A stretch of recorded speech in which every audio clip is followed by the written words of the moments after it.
எல்லாம் ஒரு வாய்ப்பு கிடைத்துள்ளது. அதற்காக 89 விழுக்காடுகள் பெற்ற மாணவர்கள் இந்த அறிவியலை தொடர்வதற்கு தகுதியானவர்கள் அல்ல என்ற அர்த்தம் அல்ல. எல்லோருக்கும் வாய்ப்பு கொடுக்க முடியாது. அதனால ஒரு வரைமுறையை வகுத்துள்ளார்கள். இதனுடைய அர்த்தம் என்னவென்றால், நீங்கள் இந்த 150 பேரும் அந்த மற்றும் 500 பேரும் அவர்களுக்கு இந்த கல்லூரி வாய்ப்பு கொடுத்துள்ளது. நீங்கள் என்ன அறிந்து கொள்கின்றீர்களோ புரிந்து கொள்கின்றீர்களோ அதை உங்கள் நண்பர்களுக்கும் உங்கள் உறவினர்களுக்கும் மற்ற இளம் மாணவர்களுக்கும் இந்த கருத்துக்களை பரிமாறிக்கொள்ள வேண்டும். அவர்களுக்கும் இந்த மாதிரி வாய்ப்புகள் எல்லாம் என்னென்ன வாய்ப்புகள் உள்ளன என்பதை தெரிவிக்க வேண்டும். அவர்களுக்கு பின்னால் இன்னும் பல வாய்ப்புகள் வர ஏற்பாடுகள் உள்ளன. டாக்டர் வசந்தி அவர்கள் சொன்னது போல் இந்த inspire programme, innovation in science pursuit for inspired research, உயர்ந்த அறிவியல் ஆராய்ச்சிக்கான ஒரு அரிய வாய்ப்பு என்ற இந்த தொலைநோக்கு திட்டத்தின் கீழ் நடுவண் அரசானது அவர்கள் கூறியது போன்று இந்த 11ஆம் ஐந்தாண்டு திட்டத்தில் 2000 கோடி ரூபாய்க்கு மேல் செலவு செய்ய ஏற்பாடு செய்துள்ளார்கள். இதில் 3 முக்கியமான பிரிவுகள் உள்ளன. அவர்கள் சொன்னது போல் SEATS seats, Scheme for Early Talent Search for Young People, to identify and encourage motivated young talents to pursue a career of science by rubbing shoulders with icons of science. அதாவது அறிவியலை ஒரு எதிர்கால கேரியராக எடுத்துக்கொள்ள விரும்பும் மாணவர்களை அந்த அறிவியல் வல்லுநர்களுடன் தோளோடு தோள் சேர்த்து அவர்களுடன் கலந்து உறவாடி இந்த அறிவியலை உங்கள் எதிர்கால கேரியராக எடுத்துக்கொள்வதற்கு ஒரு வாய்ப்பு கொடுக்கும் இந்த scheme SEATS seeds. This program aims to provide a catalyzing experience for 11th standard science stream students to pursue a career of science. So இந்த 5 நாள் இந்த பணிப்பட்டறையில் உங்களுக்கு என்னென்ன அறிவியலில் தொழில்நுட்பத்தில் என்னென்ன வாய்ப்புகள் எதிர்காலத்தில் காத்திருக்கின்றன என்பதை தெரிவிக்கும் வண்ணமாக இந்த பல அறிஞர்களுடன் நீங்கள் கலந்து உரையாடும் வாய்ப்பை இந்த திட்டம் கொடுத்துள்ளது.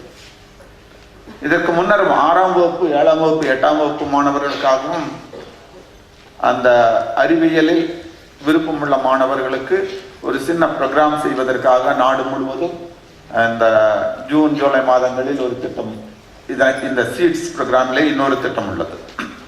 இது 11th நீங்கள் அட்டென்ட் பண்ணும் இந்த ப்ரோக்ராம் ஆனது 11th student and 12th standard ஸ்டூடெண்ட்ஸுக்காக. What next? இரண்டாவது திட்டம் SHE, scholarship for higher education, science education. இந்த நீங்கள் எல்லாம் இந்த 12ஆம் வகுப்பு +2 இறுதி தேர்வில் டாப் 1%, ஒவ்வொரு போர்டு எக்ஸாமிலும் ஒவ்வொரு மாநிலங்களிலும் +2 எக்ஸாம்ல top 1%, the government of India automatically selects உங்கள் இறுதி தேர்வு மதிப்பெண்கள் வெளிவரும் பொழுது உங்கள் கல்வித்துறையின் மூலமாக உங்கள் கல்லூரி முதல்வர்களுக்கு, தலைமை ஆசிரியர்களுக்கு ஆட்டோமேட்டிக்காக ஒரு அவார்ட் லெட்டர் வில் கம். அந்த டாப் 1% ஸ்டூடெண்ட்ஸுக்கு இந்த மாதிரி if you pursue science stream, BSc அறிவியல் எந்த துறை எடுத்துக்கொண்டாலும் சரி, நீங்கள் தேர்ந்தெடுத்தால் உங்களுக்கு மாதம் 7,500 ரூபாய், அது ஆண்டுதோறும் 80,000 ரூபாய் உதவித்தொகை 5 ஆண்டுகளுக்கு BSc MSc பர்சியூ பண்ணுவதற்காக உங்களுக்கு இந்த அவார்டு அறிவிக்கப்பட்டுள்ளது என்று கடிதம் வரும். The only requirement is you have to inform எந்த கல்லூரியில் நீங்கள் சேர்ந்துள்ளீர்கள், உங்களுடைய பேங்க் அக்கவுண்ட் நம்பர். இதை மட்டும் ஆன்லைன்ல department of science and technology தெரிவிக்க வேண்டும். இந்த ஆண்டு பல பேருக்கு அந்த மாதிரி வந்திருக்கு. So science as a career, நீங்க BSc 5 ஆண்டுகளுக்கு பர்சியூ பண்ணுவதற்கு இந்த department of science and technology provides complete assistance of 80,000 rupees per annum plus additional contingency expenses 20,000 rupees per annum. Then what next? இது 17 முதல் 22 வயது மாணவர்களுக்கு நினைக்கின்றேன்.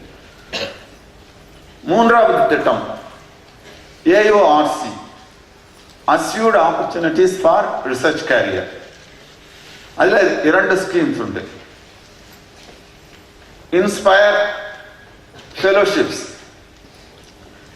22 முதல் 27 வயது அந்த ரேஞ்சில் உள்ள மாணவர்களுக்கு PhD பட்டம்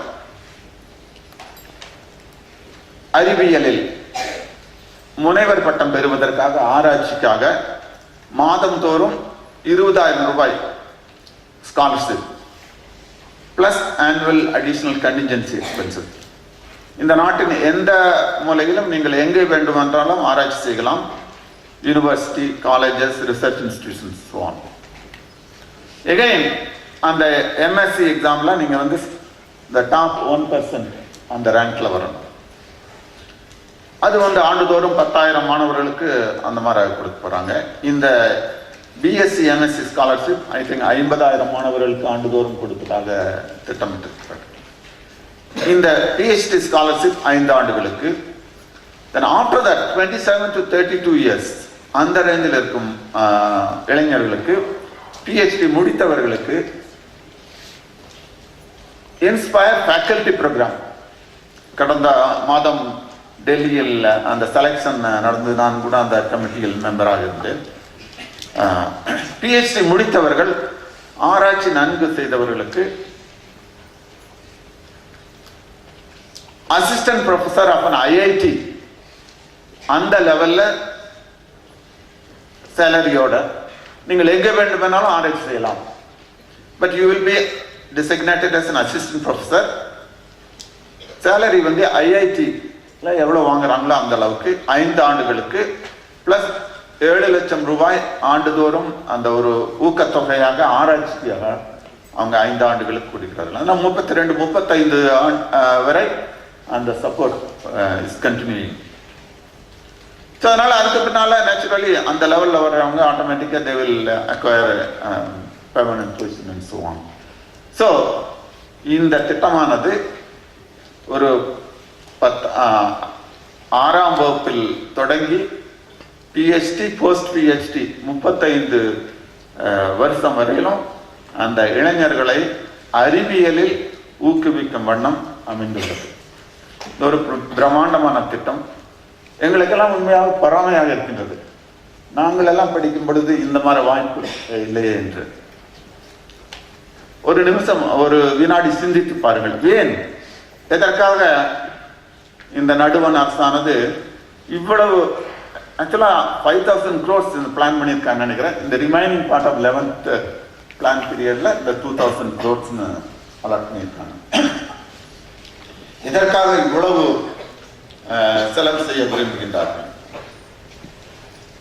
The science policy planners of this country have realized, உங்களுக்கெல்லாம் தெரிந்திருக்கும் என்று நினைக்கின்றேன், தற்பொழுது at the present stage two of the most fastest growing nations in the world, மிக வேகமாக வளர்ந்து வரும் இரு நாடுகள் என்ன நினைக்கிறீங்க? சைனாவும் இந்தியாவும் தான் எல்லாரும் நினைக்கிறாங்க. அப்கோர்ஸ் இந்த ஆண்டு கொஞ்சம் சில சிக்கலான சூழ்நிலைகள் இருக்கின்றன. இருந்தாலும் கூட இந்தியாவும் சைனாவும் தான் the most fastest growing fastest developing countries னு எல்லாருமே ஒத்துக்கொள்கின்றார்கள். பிரசிடென்ட் ஒபாமா, அமெரிக்க அதிபர் ஒபாமா அடிக்கு ஒரு தடவை அவர் இந்த யூனிவர்சிட்டிஸ்ல போய் இந்த ஸ்டூடெண்ட்ஸ் எல்லாம் அட்ரஸ் பண்ற போது அடிக்கு ஒரு தடவை சொல்றாரு, oh look at Indian and Chinese students, அவங்களாம் they are far ahead of us. American students பார்த்து, யங் பீப்புளை பார்த்து சொல்றாரு, அவங்க வந்து சயின்ஸ்ல பர்டிகுலரா ஒரு சேர்மன் சார் சொன்ன மாதிரி கணிதத்திலும் mathematics and physics related science சப்ஜெக்ட்ல they are far ahead of us, of American people. இப்படியே போனா சீக்கிரம் நம்ம வந்து ரொம்ப பின்னால வந்துருவோம். ஸோ அதனால he calls upon his young people to improve their standards in science, mathematics, science. அப்பதான் அவங்க வந்து engineering and technologyல they can go ahead அப்படின்னு அவர் அடிக்கிறதுல சொல்றாரு. So the world is upright. நீங்க சரித்திரத்தை பார்த்தீங்கன்னா the great economist என்னால சொல்றாங்க, 10வது 11வது 12வது நூற்றாண்டு வரை the number one countries, economically most advanced countries in those days were China and India at different parts of time. Then அதற்கு பின்னால் தான் பல்வேறு சரித்திர காரணங்களினால் அதை வந்து ஸ்லோவா பின்தங்கி நம்ம வந்து டெவலப்பிங் கண்ட்ரியாக ஆக வேண்டிய ஒரு சூழ்நிலை. பட் கடந்த 10-20 ஆண்டுகளாக மிக வேகமாக முன்னேறி வருகின்றோம். So the science policy planners in this country realize, China has already realized, if they want to continue their progress, அவங்களோட நம்பர் 1 ஆகணும். Already many countries are, many people are telling that they are moving fast towards number 1 position. So இது வந்து sustained growth இருக்கணும்னா basic scienceல they have to be leaders. அதற்காக for the young people, அவர் சொன்னாரு young people அங்கே சைனாவில் ரொம்ப குறைஞ்சிருக்கு. So அந்த யங் பீப்புளை மோட்டிவேட் பண்ணி சயின்ஸ் பர்சியூ பண்ணுறதுக்காக நிறைய பாசிபிலிட்டிஸ், பொசிஷன்ஸ், நிறைய யூனிவர்சிட்டிஸ், 100 ஐஐடி மாதிரி இன்ஸ்டியூட்ஸ் ஆரம்பிக்கணும்னு அவங்க வந்து ரொம்ப வேகமாக முனைப்போட நிறைய செலவு செஞ்சு அந்த மாதிரி இளம் மாணவர்களை ஊக்குவித்து வருகின்றார்கள். ஸோ இங்கேயுமே science policy planners think that if India has to compete with China and also to move ahead, then we should have a very large young scientific workforce. So அந்த பாயிண்ட் ஆஃப் வியூல தான் உங்களுக்காக இந்த மாதிரி enormous number of opportunities are being opened up. அவங்க சொன்ன மாதிரி இந்தியாவில் தான் at the moment the largest number of young people are living. அதனால உங்களுக்கெல்லாம் ஒரு great opportunity is awaiting. அந்த ஐடியா தான் இந்த inspire programme has been started. But why science? என்ன சயின்ஸ்ல பண்ண போறோம்? What is science itself? அறிவியல் என்ன நம்ம செய்ய போறோம்? Science ஜெனரலா is a collection of knowledge. அறிவியல் களஞ்சியம், அறிவு களஞ்சியம். எதை பற்றி? But what? About the structure, function and evolution of the world around us. இயற்கையின் நிகழ்வுகளை பற்றி அறிந்து கொள்வது, புரிந்து கொள்வது, அதன் மூலம் புது புது அறிவிப்புகளை, புது புது இன்வென்ஷன்களை கண்டுபிடிப்பது. ஒரு ஐயா சொன்ன மாதிரி we never thought the mobile, internet. We live in an age of information revolution. Wave functions. So, pala concepts we need to be spending. We try to understand this. Making very often use of mathematical analysis. The only logical language scientists are aware of to describe the scientific phenomena is mathematics. Adhanada Srinivasa Ramanujan, we consider one of the greatest genius. So in the abstract mathematics language, think pandravangala, we think that they are great genius. So we require, apart from the standard languages, logical language. நமக்கு தெரிஞ்ச ஒரே logical language mathematics. So mathematics ஓட use இல்லாம science and technology we cannot develop. So making use of, if possible, mathematical analysis and fine instrumentation for experimental observation. இங்க தான் technology is needed. Science develop ஆகிறக்கு technology வேணும். And technology develops from development in science, basic science. எனக்கு வந்து quantum computers பேசலாம். We have the standard computers. The standard computers, you know, Moore's law. As the size of the chips keep on decreasing, there is going to be a limit where quantum effects are going to dominate. So, the standard kind of computers, there is going to be a limit. But scientists have started asking questions. What is this quantum effect at the fundamental level? When you talk of quantum entities, you can go beyond the classical bits, which is 0 and 1, on or off. But quantum bits, you have infinite possibilities. So if you try to develop a computer based on these quantum bits, there is a possibility of overcoming the limitations of the classical computers. So this leads to the development of quantum computers. Thousands of physicists are working on the possibility of these quantum computers in an abstract way. And it's expected that in future, the modern, today's computers may be replaced by quantum computers. Already there are some basic experiments. We all live in a world of age of electronics.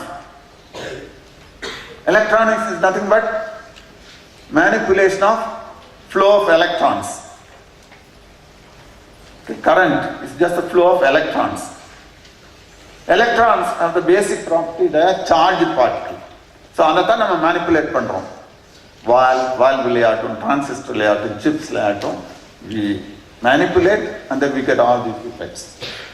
Whether it's a mobile or it's a computer, whatever electronic instruments. Very recently, physicists have started asking question. The electronics is transportation of electric charges. Electric charge based transport. But electrons have two fundamental properties. One is the negative charge. But they also have the other fundamental property, spin. They are spin half particles. It's called fermions. Charge manipulate padna, you have electronics. Cannot manipulate the spin. The answer is, recent times we find yes, it is possible. Ever possible now when you go to materials whose size is extremely small, nano materials. Nano science, nanotechnology. So if you consider magnetic systems at the nano level, spin becomes more dominant than charge. So other manipulate padna, new kind of electronics, computers, memory complete change pannalam. People believe that in the next 20 years or so, electronics will be completely overtaken by spintronics. spin-based transport of electrons. So, but இதை understand பண்ணிக்கிறதுக்கு இது possible என்று சொல்றதுக்கு you need very sophisticated technology to produce those nanomaterials and measure those electric current at that level and so on. So, the possibility of spintronics we can abstractly think, but in order to realize we need appropriate technology. So, science and technology go hand in hand together. So, in the Bannari Amman Institute of Technology, in the institutes now, they do M1 service by developing sophisticated technology and technologies. And the technology alone develop, we need basic science. The idea of organizing this kind of Inspire program is to convey you what kind of scientific progress that are being made, what are all the opportunities that are available for young people like you, so that you can either do research and choose a career at the basic science or at the applied science whose end is engineering and technology. Before I conclude, you may wonder, there are so many scientists. Chairman talked about Srinivasa Ramanujan, Albert Einstein and so on. So பெரிய scientists எல்லாம் இருக்காங்க, Bhatnagar awards fellows இவங்கெல்லாம் இருக்கிறாங்க. So இவங்கெல்லாம் செய்யாததை நம்ம செய்ய போகிறோம். Is it possible for us? நம்ம தமிழ் மீடியத்துலேருந்து வரோம், வில்லேஜ்லேருந்து வரோம், நமக்கெல்லாம் இந்த மாதிரி சயின்ஸில் இன்ஜினியரிங்லலாம் என்டர் பண்ணி whether we can achieve something meaningful.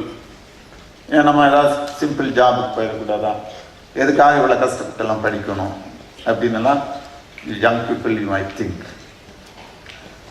But the answer is no. I mean, it's not so.